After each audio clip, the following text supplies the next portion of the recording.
Hey guys, welcome back. I got Stu Brauer with me today. We've got to talk CrossFit. We have to talk about what's going on in that community of people. We've had CrossFit gyms. We've worked with tons of CrossFit coaches and gym owners. I wanted to talk to him on this because one of the traits that you have and one of the monikers that you've put together is this idea of making sure that you have the right brand for who you are in the local area. And so this has massively increased that notoriety over the last 4 or 5 days. I know that you'll talk to us about what that really means and doesn't mean, but Stu, can you just give people a little bit of background just if they haven't met you before? Sure, 100%. So what's up, guys? And Jim, thank you so much for having me on. This is not the first time we've had plenty of jam sessions in person and on my podcast and stuff like that in the past. So it's always good to chop it up. But real quick, guys, I found CrossFit in 2006. I, like a lot of you guys, opened up my gym, rode that very successfully in Charlotte, North Carolina here, and it grew and we liked it and it made money and my wife was happy, my family was happy, my employees were happy, my members were happy. And then in 2014, I started getting this itch that I was just not aligning my core values and core focus with the model of CrossFit. I started doing a lot more traveling, looking at other models, kind of getting a bigger, more macro lens of the fitness industry. And by 2017, I had completely rebranded. I bought a new building in Charlotte. I moved the business over there. I completely infrastructurally changed everything. And since 2017, a lot of my content on the WTF side, which is this media handle that I've created to help micro gym owners, has been around branding. And it's figuring out that you can be a CrossFit gym, just make sure that you are your own brand and CrossFit is something you offer. It's not your true identity, because now you get into issues like this. You know, are you a racist brand now, right? Or are you associated with this thing? And coincidentally, you know, this whole CrossFit, you know, implosion thing happens. And last year I put on this self-made summit. It was a 3-day long weekend. We had over 100 gym owners from all over the world come in for this thing, talking literally only talking about rebranding your CrossFit affiliate. And it's just so funny that, you know, I caught a lot of flack for that, like that's, what are you doing? This is ridiculous. Don't do that to the community of CrossFit, blah, blah, blah. It's like, I don't think they all need to rebrand. I think they should all be aware of what a brand is and how to create their own if they want. And then this thing happens. So it's obviously very top of mind for me, but yeah, it's been a really hectic last couple of days. Yeah. So when I owned my gyms in Pittsburgh, thankfully, right in the beginning, we called them Integrated Fitness, and we offered CrossFit inside of it. So our affiliate name was Integrated CrossFit. Surprisingly enough, somebody actually tried to turn us in for not being a CrossFit affiliate, and we got the legal letter from CrossFit. I don't even remember what year it was. And we kind of went back like, is this how you guys are tracking this stuff? Because it was clear that we were an affiliate. When you talk about rebranding, you're saying that they can be a CrossFit affiliate, but you want them to have their local brand. What does that mean for most of these CrossFit gyms? Yeah. So I believe in two things. There's rebranding and repositioning, right? And so I believe rebranding is this much more. It's repositioning is changing your outfit, maybe talking a little bit deeper, whatever it may be, you know, just whatever, but you're still that same person. And rebranding is this complete sex change type scenario. For a CrossFit gym, if they want to be a CrossFit affiliate, they want to pay $3,000 to any enterprise to be a part of it. That'd be like you having a USAW, being a USAW club, but you probably don't run that on the front page of the website. You probably don't have USAW built into the logo. You are this separate entity and brand, and you offer this one service. And I look at it like a CrossFit gym can just offer this service, and you know, their own separate brand, their hyper local market identifies them as this separate entity. Oh, and they offer this thing, this one class type, whether it's the only class type or it's one of multiple class types, called CrossFit. It's so funny when you said people were calling, you know, taking integrated fitness, like, oh, they must not be a CrossFit gym. Probably because you did, which was very new at the time. You buried CrossFit. Like, you didn't have it on probably the website and all that. Whereas the majority of us, myself included, when I was a CrossFit affiliate, CrossFit South End, it was here and there and everywhere. And then people started tucking it away. Like, oh, I went from CrossFit ABC to ABC Fitness. And then immediately, go ahead. Yeah. Sorry. Can we talk about that? Why did they start to tuck it away?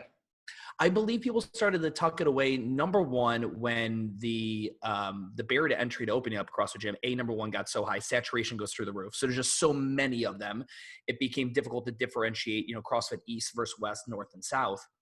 The second reason I think at some point, and I found CrossFit in '06, I think the real taboo of it and is at its peak for me, in my market, I'd say 2011 to 2014. That was my peak of CrossFit. I could sell it blind, right?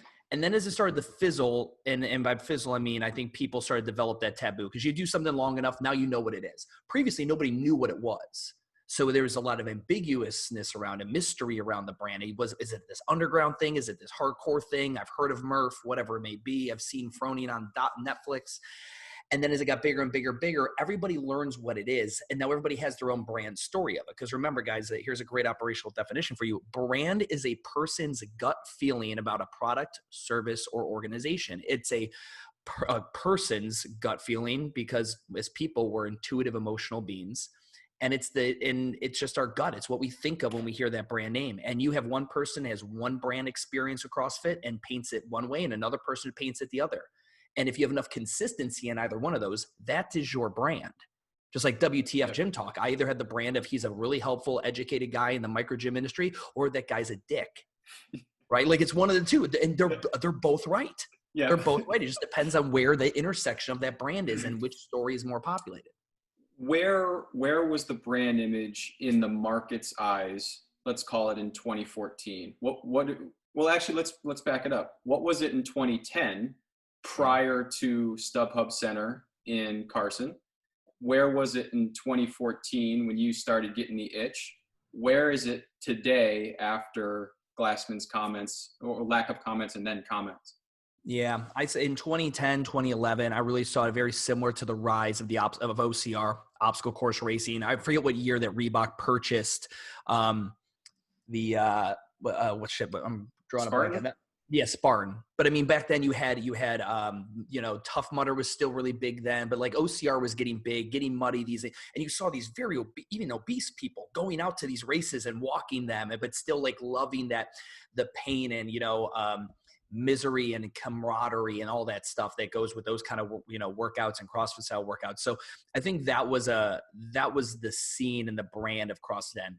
Hardcore, edgy, not your dad's workout. And people loved it. They loved that it was edgy and hardcore. 100%. And that's why I think warehouses worked and no AC worked, and even shitty customer service and client experience worked because it was meant to be. It's kind of like a dive bar. It was just like you went in there, it was cool. Like, and when I used to have a CrossFit shirt that I bought, I think on the original before Reebok came in, I bought it. It said CrossFit workouts will smoke you like cheap crack on the back. Yeah, that was one of my favorite shirts. Another one, if you remember the Infidel shirt. Yep. This was, this isn't like this is like, 9/11's, been gone for a while, but the word infidel is still a triggering word. Like I wear that going through TSA at the airport and, as a CrossFitter, and I had pride in that. And, the pukey, the clown, like that was just the edginess of it. And then boutique fitness really started to punch. And it really did. And you had the Orange Theories of the world and the Soul Cycle, and even the independent brands and the Equinoxes and all this stuff. And we saw VC money coming into these more and posh and high end and the Lululemons of the world and all this very modern, sophisticated boutique scene, not only in retail, but in the fitness industry as well, really started climbing up. And now you have kind of a CrossFit, while it's still edgy, things are only edgy for a while. Motley Crue is edgy as hell, but still like you're only edgy for a while. And then enough people do it, by default, by definition, it can't be that edgy anymore. If your mother's done it. And that's what CrossFit, I think, did. CrossFit gyms started doing fitness for everybody. Yep, exactly. Look at Jim Jones. You know the brand of Jim Jones. Yep. If anyone's not familiar, you go back and Mark Twain am I saying that right? Mark Twain, right? Not Mark Twain. He's the author. He's the author. I feel like it's something to anyways, yeah. The dude who started Jim Jones, which was a counter product to CrossFit. Again, he went to the certs and he pretty much just walked away with the knowledge and started his own thing. That stayed edgy forever. It's still edgy today. And I think that's what would have worked for CrossFit gyms. The ones that I work with now currently, Jim, that are doing the best financially, success, however you want to grade success, they stayed edgy. They didn't try to do 6-week challenges and get your mother in there. They're like, no, fuck your mom. She's not doing kipping pull-ups. Like, I'm not looking for your mom.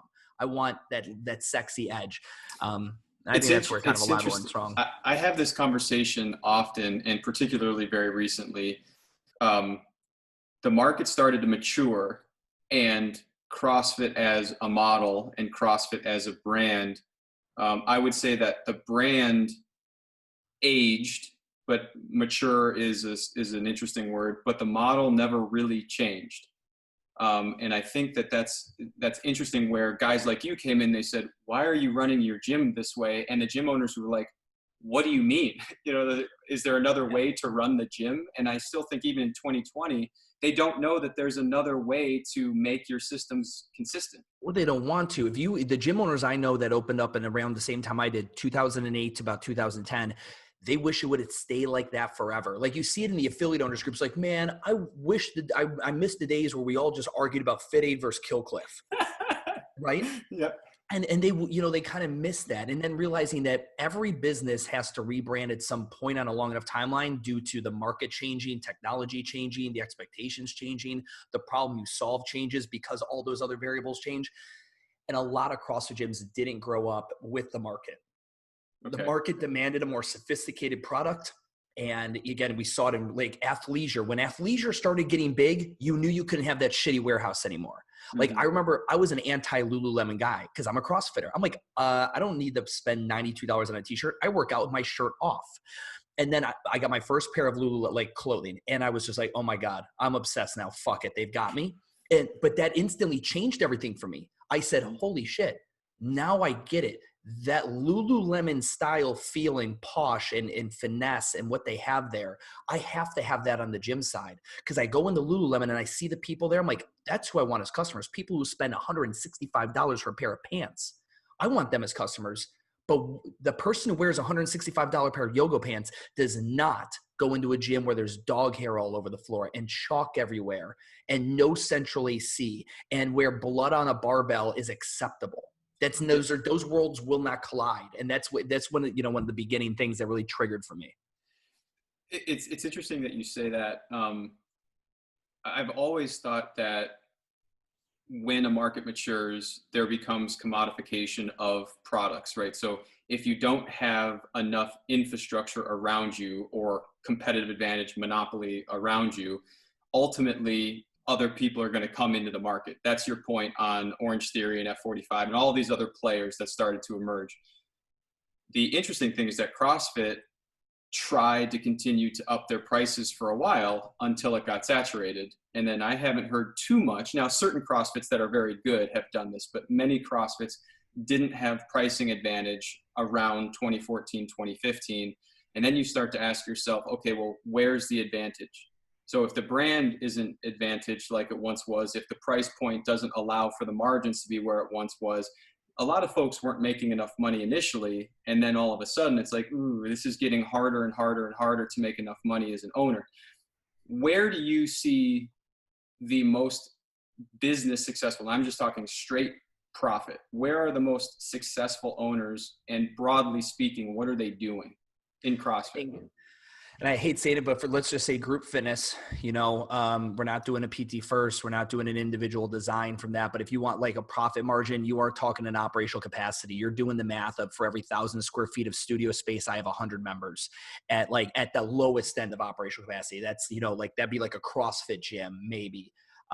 Then you're talking the highest levels of operational capacity. Barry's and Orange Theory are going to get 200 members plus per 1,000 square feet. Mm-hmm. And, it's just pure math. One of the clients I'm working with, he actually just joined up on CCP. His name's Justin Fromell. He's CrossFit Bayonne. And, he's doing your CCP course now. And me and him talk, and he is taking his CrossFit gym and sat it down and pushed it off to the side during this whole COVID thing. And he's building this new concept. And we talk about OpCap and how we literally we just walk into a business. We walk into any leased commercial space and we can talk about what your financial possibilities are here, literally right there.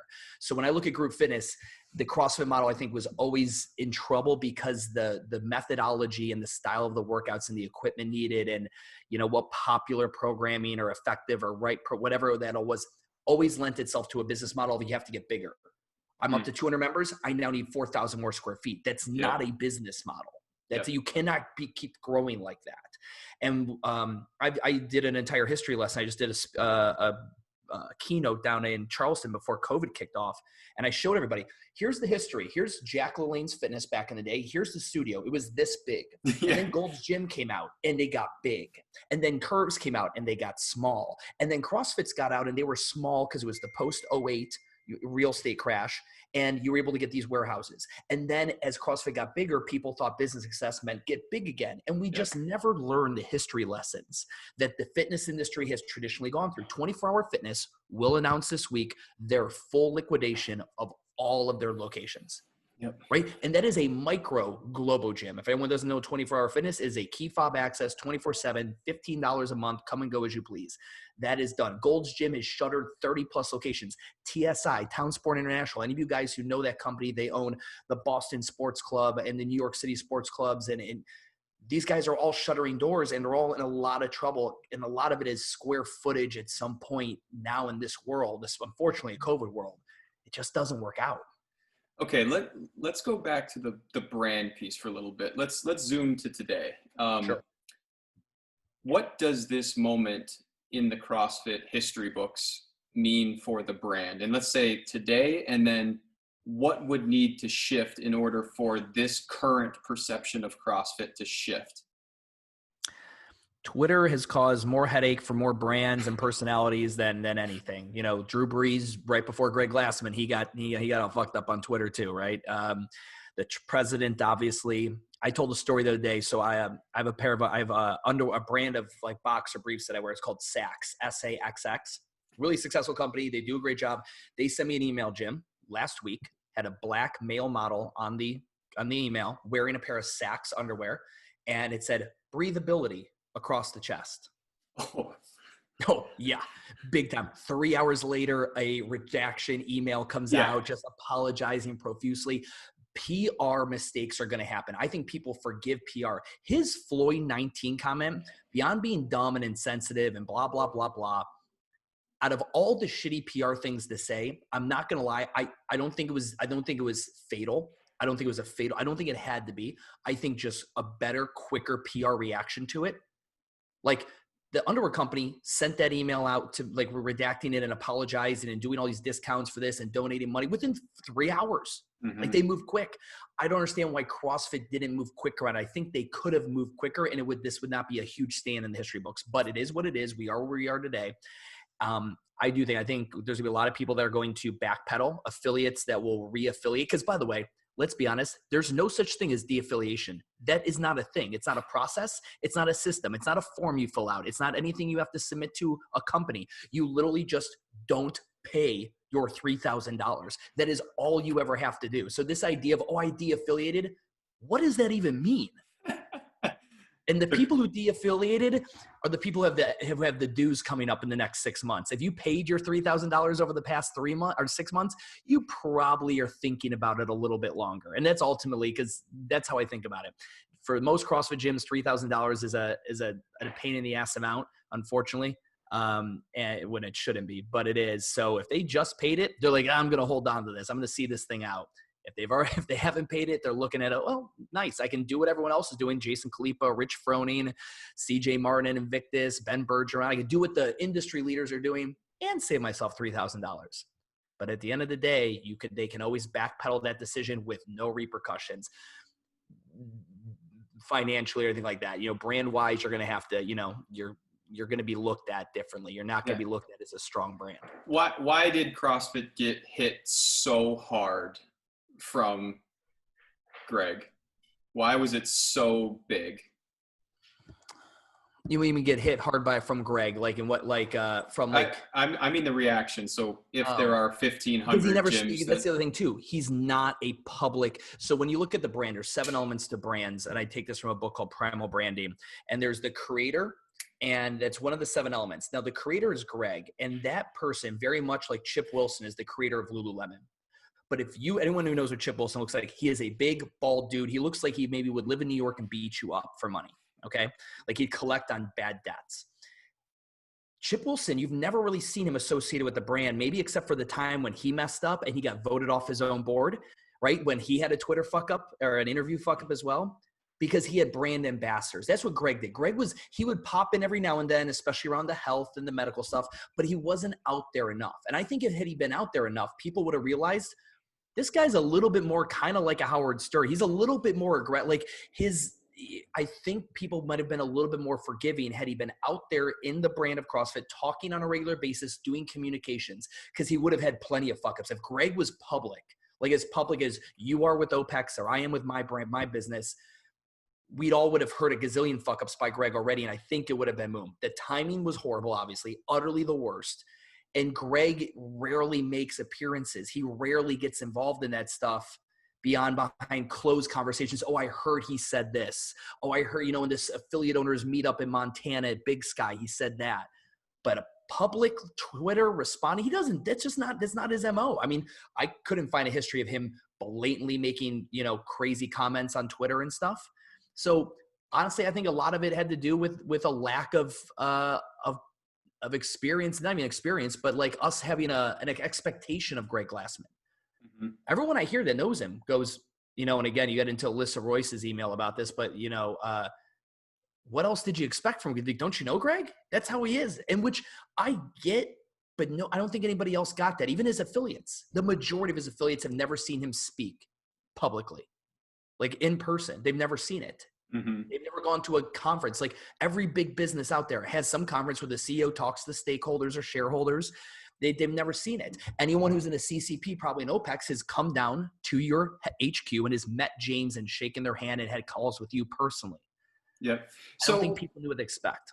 Okay. So how much was the reaction magnified by COVID?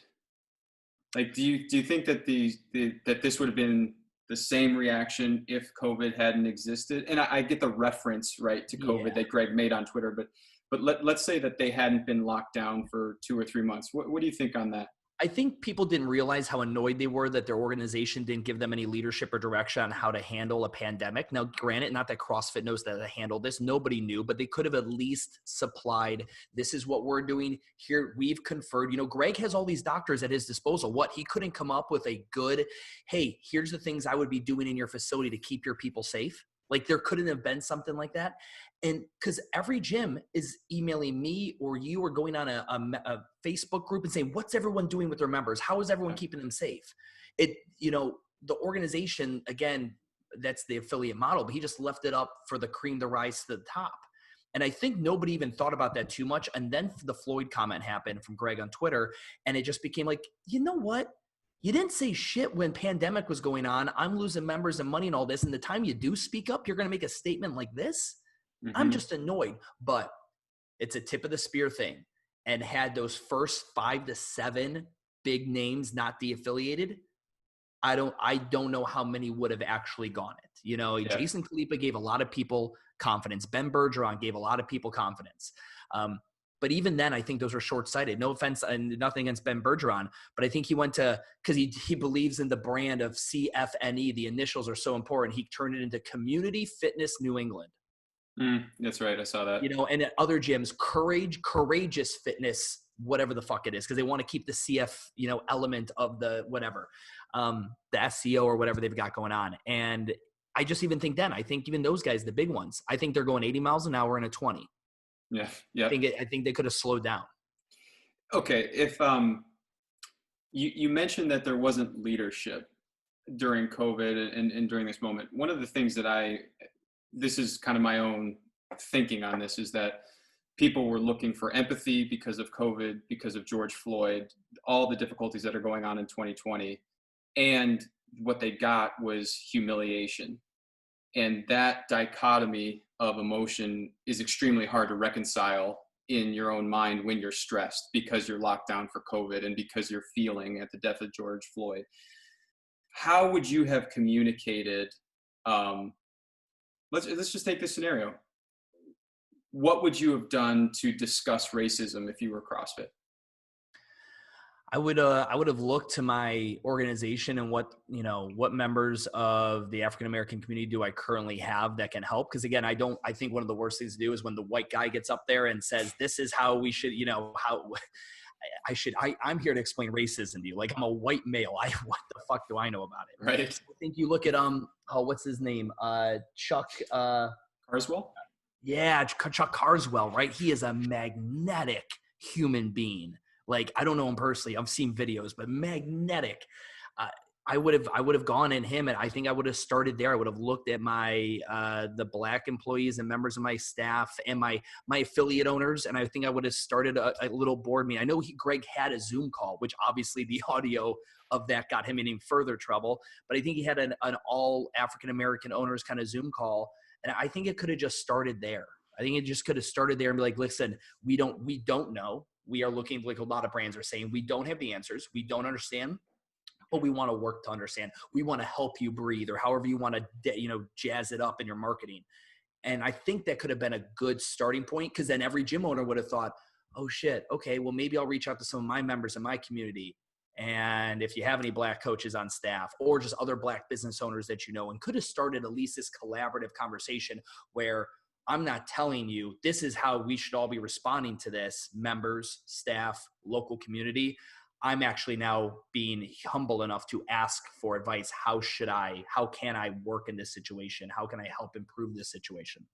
Do you think that it made it worse that there was initial silence, and then when the message, and by the message I just mean Greg's tweet, was it multiplied because there was silence first? I think so. And obviously this silence is violence thing is something heavily debated right now. But I mean, I don't even think I don't understand the debate behind it. If you're a brand and you're a CrossFit gym, and let's say, do you know how many CrossFit gyms are sending me petitions, then they want me to put them out on WTF to get them some hype so their governor opens up their gym early? How many of them took up cause against the government, going against the Constitution and denying their rights to open their businesses?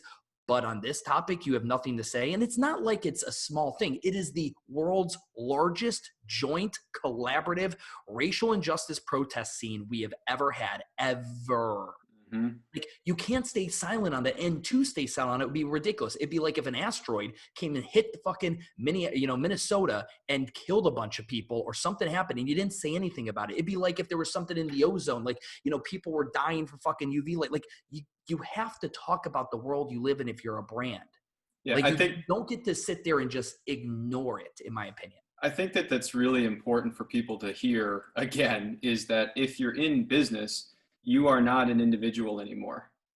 And I think that in today's world, especially with social media, if you aren't saying something, people wonder, right? So it's like, when you said that your brand is how the public perceives you, I think that that's so smart. And if you're not saying anything, you're not helping them perceive you in the way that you would like to be perceived. You're leaving it up to their imagination. Now, yes. So someone's gonna be like, well, why doesn't that gym say anything? Is it because they're racist? Is it because they are horrible at the English language and they have no idea how to conjure up a statement like this, which is a lot of it. I have a lot of empathy to the gym owners that are fighting back. And I'm just staying out of it. I know it's because you suck at crisis communications. I get it. You're not good at basic communications. I've seen your emails, let alone crisis communications. That's a skill set. That's something people go to school for. So I have empathy towards that and their inability there. But again, I would rather have a shitty worded, poorly grammatically composed paragraph about what your beliefs are. And because at this point, it is enough for you to not get, and I get it, everyone's afraid to make a comment that is going to open up the troll fest underneath. But I'm telling you this, it is better to do that and say something as basic as, I think we should be humane to humans. As something as simple as that. You're not talking about cops. You're not talking about black. You're not talking about white. I made a statement, we did one. It was just, not all good guys are good guys and not all bad guys are bad guys. And that was just a very simple way that people could sit back and look at it, but at least it gave you something to talk. Like, at least you could understand where Stu Brauer, the person, not Urban Movement, my gym, the brand, but this is where he stands on that. And every brand needs to do the same thing, because the customer is a human, and every human is dealing with this right now. And to think that you just get to sit back out of that conversation, I think will bite you long-term from a brand optics position. Me too. Okay, let's fast forward here. We are where we are. CrossFit makes a sizable mistake in the market's eyes. They lose a number of affiliates. There are other options starting to open up for an affiliate. What I like about you is you're open to both sides of this equation. You're not saying that you should de-affiliate. if that's the thing, right? You're not saying that you shouldn't, you're just saying, let's talk about the trade-offs and let's have a discussion about what makes the most sense for you. So you're a CrossFit affiliate. What do you do in this moment? How do you figure out this decision? I would first again realize that there's no de-affiliating because it's not a real like you can just continue business as is. You don't have to interrupt cash flow. You don't have to interrupt your current members' experience. And you could sit there with your leadership team, the people in your business that you trust, and you have a thoughtful conversation about the future of your brand, right? Regardless of how you serve it up, individual design, personal training, group fitness, I don't care, spin, it doesn't matter. The service is not at all about to get impacted, but if you are about to talk about this rebranding, de-affiliating thing, you got to zoom out for the first time. You didn't when you first opened your CrossFit gym. You probably selected a geographical marker or some word and slap CrossFit in front of it like I did in 2010, CrossFit South End.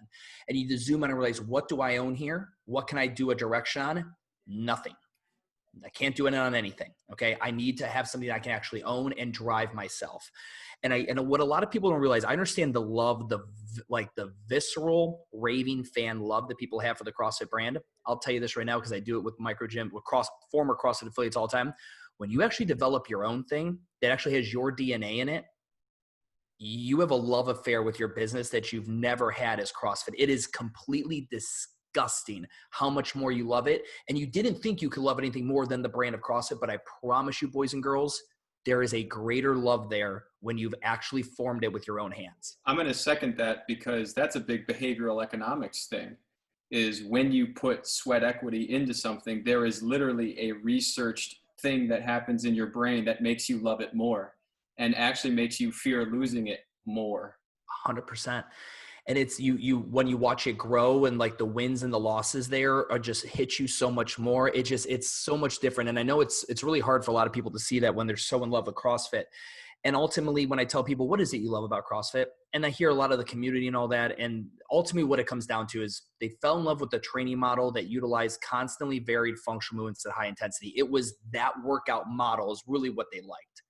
Well, that workout model is being done by everyone everywhere to different degrees right now. So let's just put that to bed and realize that workout model doesn't have to change. You can keep doing constantly varied functional movements at high intensity, but you need now a brand personality, a tone, a voice, a style, a personality. You need all these things. And that's where I tell people, okay, you're zooming out. And I think you need to spend some time alone, not married to a brand, and think about this yourself. Now, if you're on the other end of this and you just want to be a part of a group now, like you're like, I want to be in a group. I don't want to be a standalone brand. I wanted to be a CrossFit gym. And now I don't think that is a viable option for me because they don't align with my core values, or I think they're, atomic at this point. Okay. Align with some fine. There's going to be plenty of options. There are OPEXs, Khalipa's now got a license model. There's franchise opportunities. There's plenty of things you can join if you want to be a part of an organization. But take what you've learned as an affiliate where you paid the least amount of money, but you also got the least amount of support, and learn your lesson. I will tell you, be interesting for me to interview you on this, but from a license perspective, you look at what if this had happened at the licensee level, right? Like in a license organization, what would be the difference if James got on and, he went on one of his anti-esports rants, right? Get Fitzgerald going off on esports, and it created some kind of riff in the world, right? That the world was going apeshit over his thoughts on esports. How would a license model handle that? And then you look at a franchise. Well, you never even would have made that statement, or you would have been insulated from that statement because you're afraid. It's so much different when you start looking at the different ways to run this thing. But if you're going to be an independent guy from now on, it's only you. It's just you and your employees that can really sink this boat. There's no figurehead on the other side of the country that can sink this for you. So I would be very thoughtful. I would slow down and I'd look at these different things. I would go and talk to people too. I would talk to licensees. I would talk to franchise owners, and I'd talk to independent guys, and I'd start getting a very robust understanding as to what the pros and cons are to being associated with an organization. Because you know it, but honestly, CrossFitters don't have any idea what it's like to be associated with an organization besides the name. They don't know, how often do you get on calls with licensees? Often. Yeah. You are the CEO, 95, 80, 100%, let's call it, of fucking CrossFit affiliate owners I've never really gotten on a call with Greg Glassman to talk business besides some high level stuff. What's going on with Big Soda? Like I think people will really be interested to see, okay, there's these three models out there: affiliate, license, and franchise. And I could explore one of these three things, or I go all in and do my own independent thing, and I'm going to see how it goes. And I think too, I mean, it's so important for people to think about the trade-offs of what they're going to do, because there's no one pathway that's all good and there's no Correct. one pathway that's all bad. I mean, for example, it's like I'm able to speak to our gyms because we don't have 15,000 of them, so it's like it's not feasible for Greg to do it. But to your earlier point, is it that hard to construct an email to have a discussion about what's going on in the world? And that's one of the things that I hear from CrossFits all the time, is that they just don't get discussed with anything. Like nothing is discussed with them unless it hits Twitter, and now they have to react to it. When you think about kind of what's next for the CrossFit brand, let's say, what is today? June 11th, I think today is, right? By July 1st, what do you think will have happened on this? And I know that's an open-ended question, but does it get worse before it gets better? Does it calm? What do you think? I mean, the only way it gets worse is if there's some kind of like sexual harassment thing, like, right? Like if that comes forward, right? If we get like a Harvey Weinstein kind of scenario. But no, I think it's really the only way it gets worse. I think from here on out, I think CrossFit's going to be very thoughtful. I think they are going to I think they're going to ask the Nicole Carrolls to come back. I think they're going to go and do, like recruiting visits, like a D1 college would go to, and sit down and talk to Jason and his wife and his daughter and be like, listen, come back. This is what we're doing different. They're never getting him back though. He's fully gone now with his license model. But I think they're going to sit down and they're going to create the new, moving forward, the new action plan, the new CrossFit, like whatever it is. And I think a lot of stuff we've talked on here, we're going to see different. Maybe they're going to have a brand manager to help CrossFit gyms do stuff. Maybe they're going to reach out to guys like Chris Cooper and have him take over some kind of business development sector of CrossFit. I think they're going to look at this, and with the Greg area now that he's retired, there's going to be maybe more room to move about and do some things. And maybe I don't know if Greg was ever an opposing force to this, but you would think in the however many years, 10, 12, 15 years, how long is what was the first affiliate? 16 years ago, I think. 60. You would imagine in 16 years that the business sophistication of even an affiliate model where it's only $3,000, I get it, but this model would evolve and sophisticate at some point where there was more effort put into making sure that those affiliates, those 15,000 people at $3,000 a pop, feel supported, like feeling like you get the best idea. It's insane that you have gym owners that are like, this is such a ripoff. $3,000 a year is a ripoff. And I'm sitting here, I'm like, are you insane? Yeah, it's but so cheap.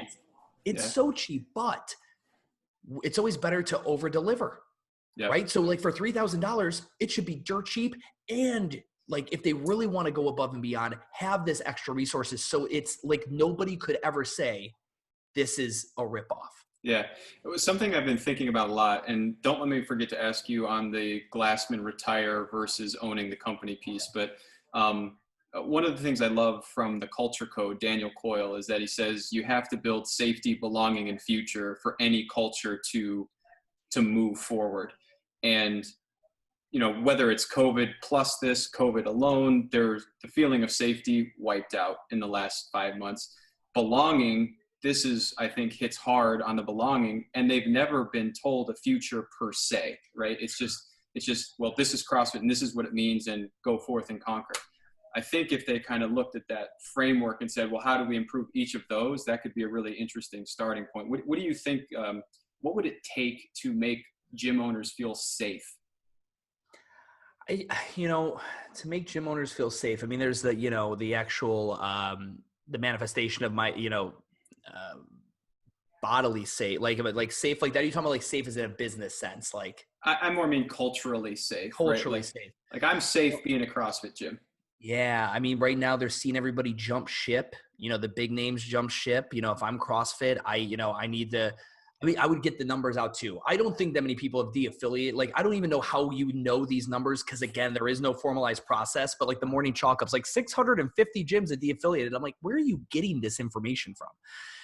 I think it'd be a really, they've got everyone's email. I think it would be a formalized, get some numbers out here. Actually, here are the numbers, guys. Here's really the few, like, we know we've messed up, but just so you know, the CrossFit community is not deteriorated. 13% of gyms right now have said they will not renew their affiliation. And we are working hard to get them back. But this is what we're doing. We're trying to get the family back together. Mommy and daddy almost got divorced, but we're working really hard in counseling to come back together, right? Mm-hmm. I would say that from a safety perspective. I would get more involved. Like here's the thing. There is the fitness industry, like club industry newsletter, and every other business in the fitness industry. And there's CrossFit. Yeah. CrossFit never really intermingles in there. You don't see CrossFit at ISHRA conferences. You don't see them at club industry expos. Like, I also feel like if CrossFit would acknowledge the fitness industry as a whole, big clubs, little clubs, and just get more involved so they feel a part of it. Because you talk to anybody in the fitness industry, like real fitness industry, when you bring up CrossFit, just like, those are those guys that are over there. They don't even play in this space, but we all play in this space. I would like to see more involvement in the fitness industry as a whole, and not just chasing after the NSCA when they, they do fucked up shit with their, peer revised journals and all that stuff. I'm talking about like actually playing a big role in the fitness industry and creating more influence. I would love, back when I was a CrossFit gym owner, for the owner of the, the bike studio, the spin studio down the street, to actually look at me with a little respect. You'd be so like, oh, he's a, yeah. It's interesting you say that, though, because initially, couldn't that be argued that that's one of the reasons that CrossFit grew so exponentially, was because they were fringe?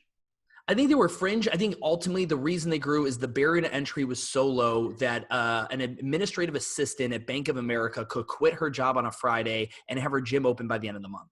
Okay. Gotcha. No, I think it was that thing. But I think, honestly, too, though, had CrossFit played in the fitness industry, and again, you don't have to agree with what ISSA is doing. You don't have to agree with Pilates is doing, and you can, but still being a part of that bigger communication, I think CrossFit gyms in general would have gotten more respect. And I think also the culture, like, because while you might not like what Core Power Yoga is doing as a company, you don't agree with it from a functional fitness standpoint. My God, if you're at least around those people, CrossFit gym owners in 2008 might have learned a little bit more marketing and business acumen and posh and style. And we didn't all just get giant orange Home Depot buckets and throw chalk at them, Yeah. I just think there could have been a little bit more polish. So how about from a belonging standpoint? How do you improve people to feel like they belong to this thing? Particularly Black people and people who have not nearly as highly been part of that community. And please don't think I'm saying that CrossFit is racist. I'm just saying percentages would say.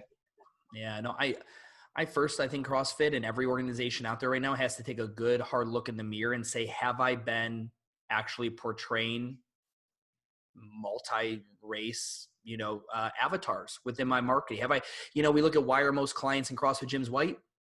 Oh, probably why are most CrossFit gym owners probably white? Why are most, like, you can give me the socioeconomic of, well, CrossFit gyms are expensive. I'm like, trust me, there's plenty of CrossFit gyms that are in that lower tier of the price point that the African-American community is more than capable of paying. Like, I think we all, everybody needs to look inward, and from a belonging standpoint, I would hope that CrossFit could, for these gyms, give a nod or help them reconcile how to go ahead and start making ourselves, if we truly are inclusive, what that would look like just from a basic visual, from a marketing standpoint. And CrossFit leads from the top. It's a tip of the spear model. It always has been. They started throwing up videos of Rich Froning and Greg Amundsen doing badass shit. That's what all the CrossFitters did. The second they switched to old people and furniture and water jug deadlifts, you saw more affiliates do it. You saw a lot of affiliates freak out and get upset about it. Yep. But CrossFit always has led the marketing, whatever they put up, it, like, whether people realize it or not, they really have put it out there. There's so much journal videos and articles and all this free stuff that gyms could use as a marketing resource. I think the belonging could start there by starting to create a more inclusive snapshot. What I truly do believe does exist. I really don't think it's as exclusive.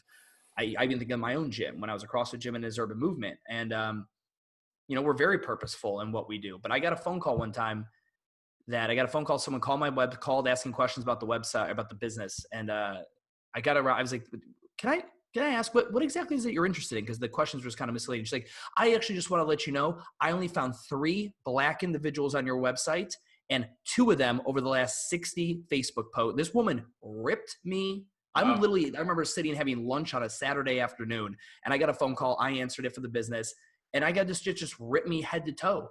And I'm like, oh shit. I had to go do an audit of my website and be like, how many black people do I have on there? How many brown people do I have on there? I think there could be some leadership from the top, so that feeling of belonging and having an all-inclusive community, it could be there. And I think too, once you're doing it and the other 15,000 CrossFit gyms are doing it, I think that helps with that belonging, because then they all start talking to each other in the forums and the emails and all that about, hey, but like, I feel it creates that stickiness. Yeah. How about future? So it's like you could say 2 years ago, right? Was CrossFit going to be the games, or was it going to be health? And I don't know that there's too much more conversation around that from HQ. So how do you create a more clear pathway of what the future looks like for CrossFit? I look at SaaS products. Let's look at like True Coach. True Coach has always been very, very open about what is on their product development runway, right? Like what's on their journey. We're doing this feature. We're hoping to do this one. If you have recommendations for a new feature, please input that here. Like I look at SaaS and tech products. I think they do a great job. Kickstarters do an even better job. If you guys really want to model companies that really have their customers feel a part of the process, look at Kickstarters. People fund the money in there, and then they're constantly updating. Okay, we're here in China. I bought a new tripod, really expensive tripod, and it was delayed by 2 months, like everything on Kickstarter always is. But the owners were doing videos and sending them to me and the other people that pledge money, saying, we're literally here in China, and this is where the factory, and here's the product. I think CrossFit could do something like that. You don't have to record your calls internally as an organization, but I think you could have town hall meetings more often. I mean, now with Zoom, get the hell out of here. You could literally, boom, open up a weekly meeting that you have with staff that is a topic, certain topics about the future of the company, and allow affiliates to listen in, mute all of them, give them an email address they can submit their fucking questions to and comments. But that alone, I think little things like that could be so huge. Yeah, well said. Okay, let's talk about Greg to start to culminate this thing. He's not the CEO anymore. No. He's still the owner of the company. Dave's in as CEO. So a couple part questions here. Why will this time be different than when CrossFit used to have a CEO? And do you believe that Dave will likely remain as the CEO? And I asked that question just because they had to do something. And he's an interim in my opinion. Yeah. Okay. Yeah, I think he's interim. I don't think you I don't think you could be the director of the CrossFit Games and be the CEO. It sounds like too big of a job, right? Too big of jobs. They talk about Castro, literally within, he takes a week off after the games and he's right back to prepping for the next ones. So I just think that's unless someone else is going to take over as that. I think Dave will be interim, because I also think he's Dave Castro. He is, if there's going to be a more ego-fed, again, I don't know him personally. I've heard stories, I've heard stories, but I just don't see that guy as being the CEO that CrossFit needs, just from, urban legends and the stuff you hear in conversations from people at these, seminars on the weekends after a few beers. But I would imagine, honestly, if I'm CrossFit, I think, Greg staying, is the founder, and a CEO, someone who comes in. Again, I always thought Nicole Carroll would have been the best, just from just her brand is Nicole Carroll. You couldn't find a video where you probably were displeased by that woman's presence on camera. Well-spoken, articulate, whatever it may be, a female, very forward, CrossFit goes and makes Chuck Carswell the CEO. That would be a power move. That would be a very blatant power move. I've spoken to some brands that have some loose affiliation with CrossFit, and they were saying short of that, it's going to be tough to reemerge from this. Yeah. So I'm curious. I just think it's going to be, we talk all the time, right? Rebranding a company like CrossFit almost can't happen, or it takes 5 or 10 years, because the market, it just takes forever to change that direction. So, 100%. Okay. So if you're CrossFit, do you go towards health? Do you go back towards the games? And I'm saying everything else you just talked about on the culture side, let's say that that's there. Where are you steering this ship? If I had my way, there would have been a giant brand discussion once we landed that StubHub center. Well, once Reebok came in and bought the game, or was key sponsorship on the games, there would have been a huge branding discussion that we have to brand the games separately.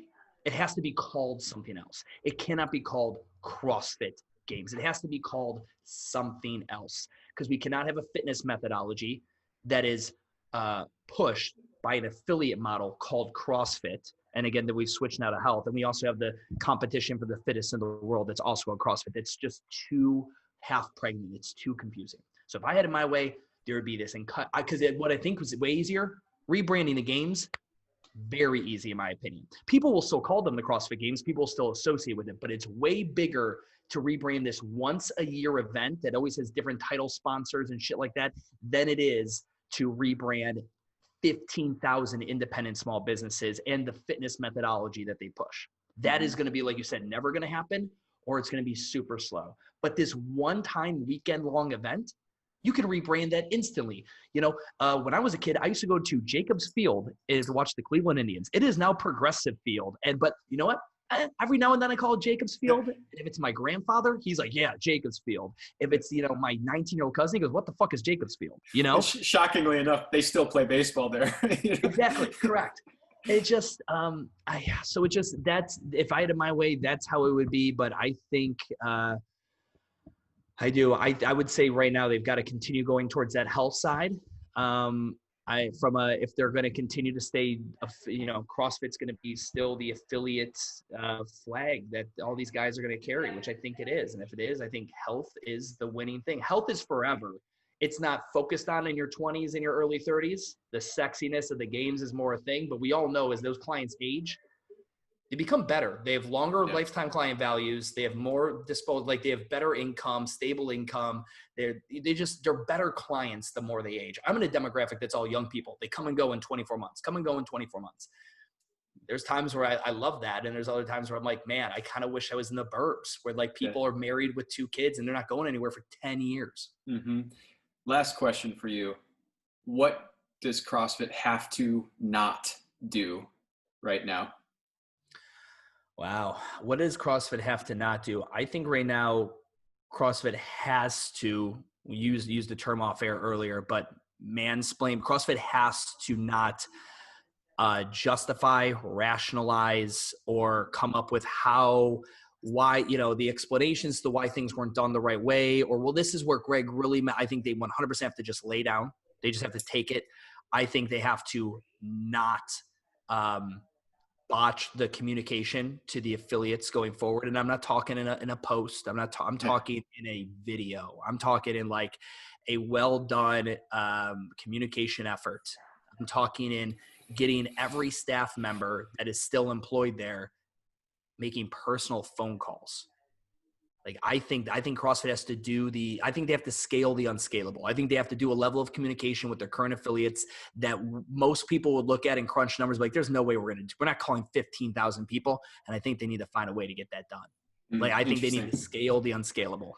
Yeah. Almost like, makes, like you said, over deliver, but it's almost like they have to make such an effort that people are like, wow, this is a weird analogy, but spouses get cheated on and they stay together for years in marriages. And because they truly love that person, I believe these affiliates that de-affiliated and stuff like that, they're heartbroken to have to do it. Like, I truly believe a lot of them are. And if they could just get an, I'm sorry, this is how it's going to be better. I promise I'll never hit you again. I think they will come back to that relationship. I truly do. In droves. And again, I don't even believe a lot of people are going to de-affiliate. I don't until those numbers are actually out there and legit. My guess is you're going to talk about a couple hundred gyms, which at the rate that they do level ones, that gets replaced in less than 6 months. I mean, I don't know how they're doing level ones now, but you're doing 60 people at a level 1, 10 of them a weekend. That's 600 people a weekend getting to level 1 that are now viable options to open up a gym. You'll replace the 300 to 500 gyms that de-affiliated in a heartbeat. And therein lies the potential brand move, right? If we just kind of leave it like crickets right after that statement. Yeah, exactly. Awesome. Well, Stu, man, thanks so much for coming on. I always enjoy our conversations. Where can people get in touch with you, and what do you want to talk to them about?